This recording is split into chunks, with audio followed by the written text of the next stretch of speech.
যেখানেই যাই না কেন, নিজের সংসারটা যেমনই হোক না কেন, আমরা কিন্তু সুন্দর করে সাজিয়ে গুছিয়ে রাখতে পারি। আর তোমরা যেহেতু জানো নতুন একটা জায়গায় শিফট হয়েছি, সেই জন্য কিন্তু জিনিসপত্র একটু অগোছালো হয়ে রয়েছে, সেগুলো একটু একটু করে গুছিয়ে নেওয়ার চেষ্টা করছি। সেটাই তোমরা ভিডিওতে দেখতে পারবে। আর ঘড়িতে এখন এই 6:45 মতন বাজবে। আজকের অনেক সকালে ঘুমটা ভেঙে গেছিলো, উঠছি করে প্রায় 6টা মতন আর কি বেজে গেছিলো। আজকে যেহেতু বৃহস্পতিবার, আর বৃহস্পতিবার মানে আমার তো অনেক কাজ থাকে, বাসি ঘর সমস্ত জায়গায় মোছা ধোয়ার ব্যাপার থাকে। এবং যেহেতু একটা বড় উঠোন পেয়েছি, আগের ওই বাড়িটাতে তো কোনো রকম উঠোন ছিল না, একটুখানি সেই সিঁড়ি মতন ছিল সেগুলো আর কি। আর আমার এরকম উঠোন তো খুব ভালো লাগে, আর তোমরাও অনেকে বলেছো আমার এই বাড়ির উঠোনটা খুব সুন্দর। আর দেখো আজকে যখন ভেবেছি যে সকাল সকাল তাড়াতাড়ি কাজকর্ম করে নেব, চিকুও কিন্তু আমার সঙ্গে উঠে পড়েছে, সে কিছুতেই বিছানায় থাকবে না। আমি এখন উঠোনে ঝাড় দিতে যাব, ও কিন্তু আমার সঙ্গে বেরিয়ে পড়ছে। তো ভাবলাম একটু ফুল প্যান্ট আর একটা সোয়েটার দিয়ে দিই, তা না হলে ঠান্ডা লেগে যেতে পারে।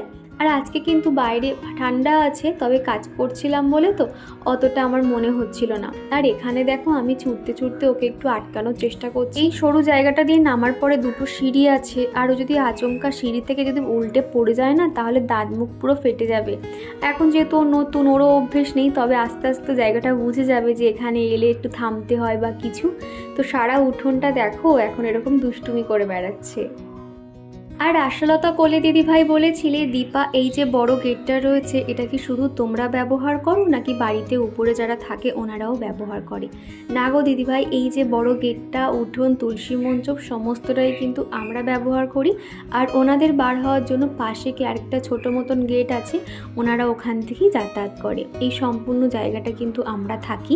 আর এখন দেখো তুলসী মঞ্চটা সুন্দর করে ধুয়ে দিচ্ছি। সকালবেলা করে ভেবেছি প্রত্যেকটা জায়গায় ধুয়ে দেবো, তবে কি জানো তো এখন একটুখানি অসুবিধা হচ্ছে, আমি ওই ছোটো বালতি করে জল এনে একটু ধোয়াধুয়ি করছি আর কি। আর আমাদের বাড়ির পেছনটাতে একটা ট্যাপ কল রয়েছে, ভাবছি পাইপ সিস্টেম করে রোববার দিনকে সমস্ত জায়গায় একটু ধুয়ে দেবো, তাহলে খানিকক্ষণ আমরা ওখানে বসে সময় কাটাতে পারবো এবং খালি পায়ে হাঁটলেও অসুবিধা হবে না। আর এখন একটু ধুলো ধুলো হয়ে রয়েছে আর কি।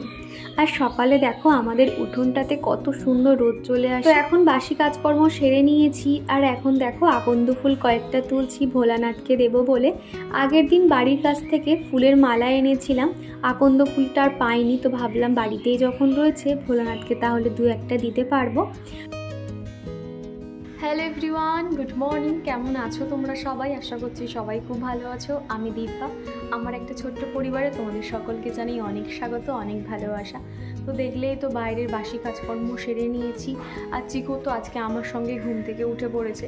তো এবার ঘরের টুকটাক কাজকর্ম রয়েছে, তো সেগুলো এখন পুরো বাসি ঘর ঝাটপাট দেবো। তো তার আগে আমি এখন যেহেতু ব্রাশ করা হয়ে গেছে, আমাকে তো কিছু একটা খেতে হবে, জল বিস্কুট, তা না হলে কি আমার গ্যাসের সমস্যা আছে। তো চলো এখন জল বিস্কুটটা খেয়েই আর কি আমি ঘরটা ঝাঁট দেওয়া শুরু করব, আর ওকেও কিছু একটা খাইয়ে দেবো যেহেতু চিকু ঘুম থেকে উঠে পড়েছে। তো চলো তোমরা ভিডিওটা দেখতে থাকো। আর এখন এই তো সকাল সকাল চাটাও বসিয়ে দিয়েছি, চিকুর পাপাও কিন্তু আজকে তাড়াতাড়ি উঠে পড়েছে। আর তার কিন্তু সকালে চোখ খোলা মাত্রই চা চাই, তা না হলে কিন্তু অন্য কোনো কাজই করতে চায় না, এমনকি বিছানাটাও কিন্তু তোলে না, চুপচাপ বসে থাকে। আর আগের দিনের ভিডিওতে শ্রেয়া তোমার নামটা নিতে বলেছিলে, আর সুস্মিতাও তোমার নামটা নিতে বলেছিলে, এই যে তোমাদের নামগুলো বলে দিলাম। আর মালিনী চক্রবর্তী দিদিভাই বলেছো তুমি এত কাজ করো, টায়ার্ড ফিল করো না? কি জানো তো দিদিভাই, সমস্তটাই এখন অভ্যাস হয়ে গেছে। আগে তো পারতাম না, ভীষণ কষ্ট হতো ছোট বাচ্চাকে নিয়ে, এখন সমস্তটাই কিন্তু এখন অভ্যাস হয়ে গেছে। তবে শীতকাল তো অতটাও কষ্ট হয় না, গরমের সময় কিন্তু ভীষণ কষ্ট লাগে কাজকর্ম করতে। আর এখন করে কিন্তু যখন আমি ভয়েস দিই পাশে থেকে বিভিন্ন আওয়াজ আসে, তোমরা তো বুঝতে পারো আগে যেটা হতো না, কেননা একদম স্টেশনের কাছে আমরা এগিয়ে এসেছি। আর এখানে যেহেতু রেলগেট আছে, তো সমস্ত গাড়ি কিন্তু এই রেলগেট পার হওয়ার সময় হর্ন দেয়, যার জন্য আর কি তোমরা এতটা ট্রেনের আওয়াজ পাও। আর আমাদের চিকু তো রয়েছে চিল্লামিল্লি করতে, ওর আওয়াজটা তো পাচ্ছই তোমরা। তো চিকুর পাপাকে চাটা দিয়ে এলাম, আর এখন দেখো বাসি ঘর বারান্দাগুলো একটুখানি ঝাড় দিয়ে মুছে নেব। বৃহস্পতিবার হলে এই কাজকর্মগুলো তাড়াতাড়ি করে নেওয়ার চেষ্টা করি, আর তা নয়তো অন্যদিন দেখা যায় রান্নাবান্না শেষ করে তখন হয়তো ঘরটা শুধুমাত্র মুছে নিই। আর আজকে কিন্তু চিকু সকাল থেকে ভীষণ বায়না করছে। ও অত সকালে ঘুম থেকে উঠে পড়েছে, যত বেলা যাচ্ছে ওর কিন্তু জ্ঞান বেড়ে যাচ্ছে, তখন কিন্তু সবটাতেই বায়না করছে। আর দেখবে বাচ্চাদের ঘুম পেলে কিন্তু তারা প্রচণ্ড জ্ঞান করতে থাকে। দেবস্মিতা বলেছো, হাই দিদি কেমন আছো? হ্যাঁ দেবস্মিতা, আমি ভালো আছি। আর তুমি জিজ্ঞাসা করেছো এদিকে ঠান্ডা কেমন। হ্যাঁ, এদিকে কিন্তু খুব একটা যে বেশি ঠান্ডা বলবো না, মোটামুটি ঠান্ডা রয়েছে। তবে আমার এই ঘরের মধ্যে কিন্তু বেশ ভালো গরম আছে জানো তো। মোটামুটি একটা স্টল গায়ে রাখলে কিন্তু আর সেরকম কিছু লাগে না, তবে দরজা খুললে কিন্তু প্রচুর ঠান্ডা লাগে। বাইরে এত ঠান্ডা আর কি, ফাঁকা জায়গা তো। তা আমাদের চিকু দেখো, ও কিন্তু সারাক্ষণ আমার সঙ্গেই ঘুরঘুর করবে। যত বলছি আমি ঘর মুছছি, তুমি সরে যাও, বিছানার উপর গিয়ে বসো, সে কিন্তু দেখো ও কিন্তু আমার সঙ্গে ঘুরঘুর করছে। কি আর বলবো, বাচ্চা মানুষ সারাক্ষণ আমার সঙ্গে আছে, তো ভাবলাম থাক, তারপরে না ওকে ভালো করে হাত পা মুছিয়ে বিছানাতে রেখে দেব। তো দেখো বৃহস্পতিবারে কিন্তু ঘরের প্রত্যেকটা কোণা কোণা আমি পরিষ্কার করে নিয়েছি। আর এখন এবার স্নানটা করে ঠাকুর পুজোটাও কিন্তু সেরে নেব। আর দেখলেই তো আমি হোম থিয়েটারে কিন্তু ভগবানের গান শুনছি, ওই যে দেখতে পাচ্ছ। কেননা এই সকালবেলা করে কিন্তু আমার এই ঠাকুরের নামগুলো শুনলে না আমি যেন একটা আলাদাই এনার্জি পেয়ে যাই। আর আমার এই বাথরুমটা তোমরা অনেকে অনেক প্রশংসা করো, দুটো বাথরুম প্লাস এই জায়গাটাও কিন্তু স্নানের ঘর আর কি। এখানে শাওয়ার, দুটো ট্যাপ সিস্টেম, আর রয়েছে বেসিন। এত বড় একটা জায়গা হিসেব মতন এখানে কিন্তু একটা ঘরের মতন স্পেস রয়েছে আর কি। তো আমরা ভেবে আছি পাশাপাশি দুটো বাথরুম তো ব্যবহার করতে লাগবে না, একটা বন্ধ করে রেখে দেব, একটা আমরা ব্যবহার করছি। একদম ওই যে চিকুর খেলু দেখতে পাচ্ছ, খেলনা রয়েছে, ওই পারের বাথরুমটা কিন্তু সবসময় বন্ধ রাখি, সামনের দিকের বাথরুমটা ব্যবহার করি। আর এই জায়গাটা কিন্তু আমরা সবসময় শুকনো রাখার চেষ্টা করি। চিকু ধরো এখানে বসে খেলাধুলো করলো বা এক্সট্রা জিনিসপত্রগুলো এখানে রাখবো ভেবেছি। আর এখানে যে জামা কাপড়গুলো আমাদের প্রতিদিন কাচতে হবে আর কি, সেগুলো এখানে জড়ো করে রেখে দিই, প্রতিদিন অল্প অল্প করে ভিজিয়ে নিই আর কি। আর আজকে দেখো কয়েকটা জিনিস আছে, সেগুলো এখন ভিজিয়ে দিচ্ছি। আর রিমি বলেছো, ফার্স্ট লাইক দিয়ে দেখা শুরু করলাম, কেমন আছো দিদি ভাই, তোমার ভ্লগের জন্য অপেক্ষা করি। তো রিমি, তোমাকে অসংখ্য ধন্যবাদ, এইভাবে আমার পাশে থেকো। আর আমাদের চিকুর কাণ্ড দেখেছো তো, সবসময় একটু আদর খেতে চায়, জানে একটু মাম্মাম যদি আদর করে তাহলে ওর ভীষণ ভালো লাগে। তো সেই জন্য দেখো ঘুরতে ফিরতে এসে শুধু আমাকে হাম্পি দেবে জানো তো। কিন্তু দেখো আমার তো কাজ রয়েছে, আর সবসময় ওকে বাচ্চাদের দেখবে হাঁকাবকা করলেও তো ভালো লাগে না, তো সেই জন্য একটুখানি ওকে সময় দিতে হয়। সুপ্রিয়া দিদিভাই বলেছো, বোন তুমি এই বাড়ি ওই বাড়ি দৌড়াদৌড়ি করতে করতে তোমার শরীরটা অনেক শুকিয়ে গেছে, নিজের প্রতি খেয়াল রেখো। কি জানো তো দিদিভাই, এক এক সময় আমাকে নিজেকে রোগা মনে হয়, আর এখন তো মনে হচ্ছে আমি অনেকটা মোটা হয়ে গেছি, গালপালগুলো ফোলা লাগছে। কি জানো তো, যখন যেরকম আর কি মনে হয়। তবে আমি আগের থেকে কিন্তু একটু মোটুসোটু হয়েছে, দেখবে খেয়াল করে। আর এখানে চিকুর পাপা ওকে বারবার বকাবকি করছিল, কেন জলের মধ্যে হাত ঢুকিয়ে দিচ্ছে। দেখবে বালতির মধ্যে আমি যে জামা কাপড় ভেজাচ্ছি, সেগুলো কিন্তু ওরকমভাবে ভেজানোর চেষ্টা করতে করতে হাতের দিকে সোয়েটারটা একদম ভিজিয়ে ফেলবে। দেখো একদম ভিজিয়ে দিয়েছে, ওকে একটু বকাবকি করছিলাম, সে তো শুনবে না বলে আবার সোয়েটারটা তাকে চেঞ্জ করিয়ে দিতে হচ্ছে। এত দুষ্টুমি করতে থাকে না, মাঝে মধ্যে বিরক্ত লাগে, আর ওর মুখটা দেখলে হাসিও পায়। আর আগের ভিডিওতে মন্টু ঋতুপর্ণা আইডি থেকে এক বোনু কমেন্ট করেছো, দিদি তোমার উইন্টার স্কিন কেয়ার রুটিনটা শেয়ার করো। আমার উইন্টার স্কিন কেয়ার কিন্তু তোমাদেরকে আমি অবশ্যই শেয়ার করব আর কয়েকটা দিন পরেই আর কি। আর আমি এই শীতকালে কি কি প্রোডাক্ট ব্যবহার করি সেটা কিন্তু, বা নতুন যা কিনেছিলাম আর কি, সেটা আমার কোনো একটা ভিডিওতে শেয়ার করা রয়েছে, তুমি কিন্তু সেখান থেকে দেখে নিতে পারো। সেই সকাল থেকে উঠে কাজ করতে করতে বেশ খিদে পেয়ে গেছিলো, আর বৃহস্পতিবার করে তো আমি অতটা কিছু খেতে চাই না, আগে তো কিছুই খেতাম না, তবে এখন করে কিন্তু জল বিস্কুটটা খেয়ে নিই। তোমরা তো জানোই আমার একটু প্রবলেম হয় খালি পেটে থাকলে, সেই কারণে আর কি। তো ওদিকে জামা কাপড়গুলো ভিজিয়ে দিলাম, স্নানের সময় তাহলে ধুয়ে কেচে নিতে পারবো। আর এখন এই যে চিকুর জন্য একটু ডিম টোস্ট বানিয়ে দিচ্ছি, ওর পাপাকে একটা দেবো আর ওকে একটা দেবো। এই মিষ্টি রুটি দিয়ে না ডিম টোস্ট যেন আমার বেশি ভালো লাগে খেতে, তো আজকে তো আর খেলাম না, ওদের দুজনকে দুটো দিয়ে দেবো। আর আর আজকে সকালবেলা এক কাণ্ড হয়ে গেছে। চিকুকে যদি আমি একটু এদিক থেকে ওদিক ওকে মানে না ঠিক মতন দেখেছি বা ঠিক মতন খাওয়া দাওয়া না খেয়াল করি, তাহলে ওর কোনো না কোনো একটা প্রবলেম হবেই হবে। আজকে সকালে দেখো না, বৃহস্পতিবার তাড়াহুড়োর মধ্যে ওকে যে প্রথমে খালি পেটে 1 গ্লাস জল দেবো দিয়েছি, তবে একটু দেরি হয়েছে আর কি। তো সেরকমই সকালে যখন ঝাঁট দিচ্ছিলাম, তোর ওখান থেকে একটা দাদা পাউরুটি কেক বিক্রি করে, তো ওনার কাছ থেকে 2টো পাউরুটি, এই যে গোল পাউরুটি দেখতে পাচ্ছ, আর না 2টো কেক কেনা হয়েছিল। তো চিকু কেকটা খাওয়ার জন্য বায়না করছে।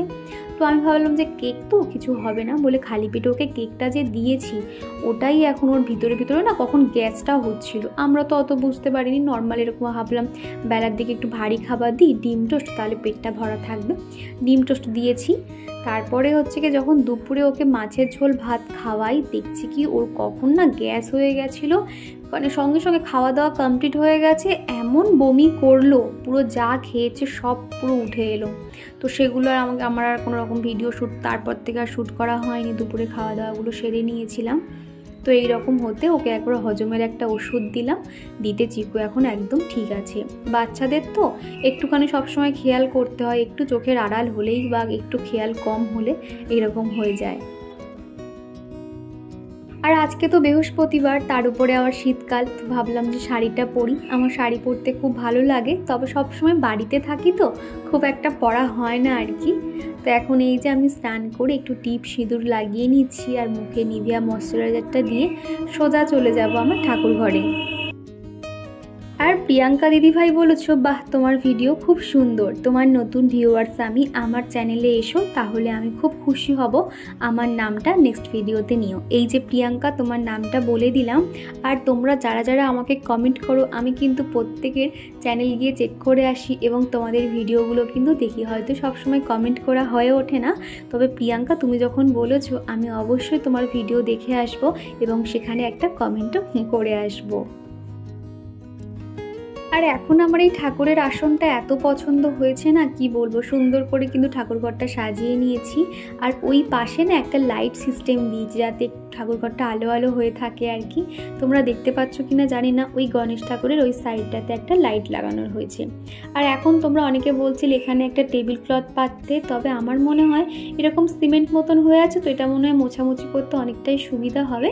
যদি কখনো পরে মনে হয় যে হ্যাঁ এখানে কিছু একটা পাতলে ভালো লাগবে, তখন তাহলে কিছু একটা আমি এখানে পেতে নেব।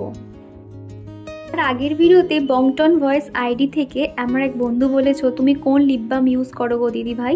আমি হচ্ছে কি ব্লু হেভেনের লিপ বামটা ইউজ করি, ভীষণ ভালো গো, দেখবে। আমি নয় পরের একটা ভিডিওতে ছবি শেয়ার করে দেব, তবে এই লিপ বামটা হলো ব্লু হেভেনের। এপি ডেলি ভ্লগ আইডি থেকে এক বন্ধু কমেন্ট করেছো, আমার ভিডিও কি কখনো কোনো দিন ভাইরাল হবে?